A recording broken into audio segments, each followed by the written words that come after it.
আসসালামু আলাইকুম রহমতুল্লাহ। যে পাপে মানুষের রিজিক ক্ষতিগ্রস্ত হয়, রিজিকে বরকত আসার জন্য আল্লাহর উপর ঈমান তাকওয়া অবলম্বন করা অত্যন্ত জরুরি।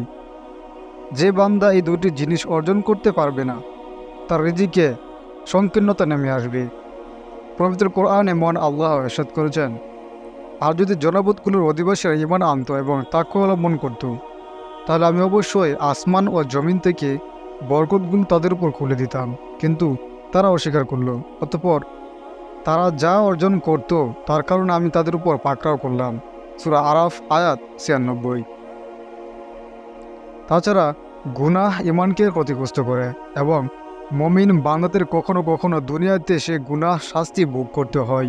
ফলে তার উপর বড় বিপদ আপদ, অভাব অনটন, অসুস্থতা ইত্যাদি চেপে বসতে পারে, যা স্বাভাবিকভাবেই তাদের রিজিকের উপর প্রভাব ফেলে।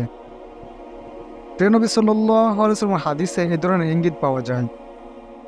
হযরত সাওবান রাদিয়াল্লাহু আনহু থেকে বর্ণিত, তিনি বলেন, রাসূল সাল্লাল্লাহু আলাইহি ওয়াসাল্লাম বলেছেন, সৎকর্ম ছাড়া অন্য কোনো কিছু আয়ুকাল বা রিজিক বাড়াতে পারে না এবং দোয়া ছাড়া তকদির পরিবর্তন হয় না।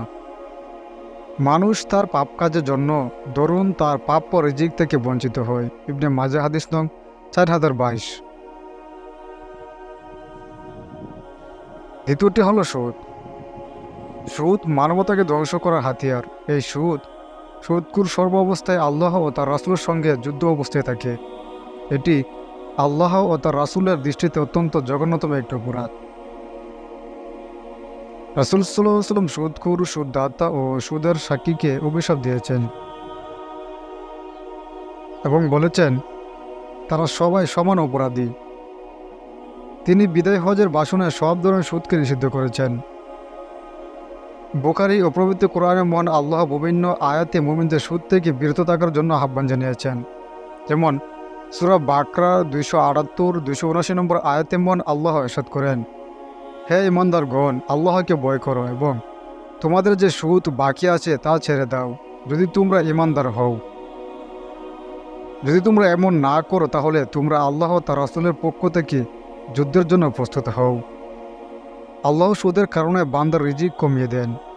পবিত্র কোরআনে এরশাদ হয়েছে যে আল্লাহ সুদকে গ্রাস করেন এবং সদকাকে বন্দিত করেন।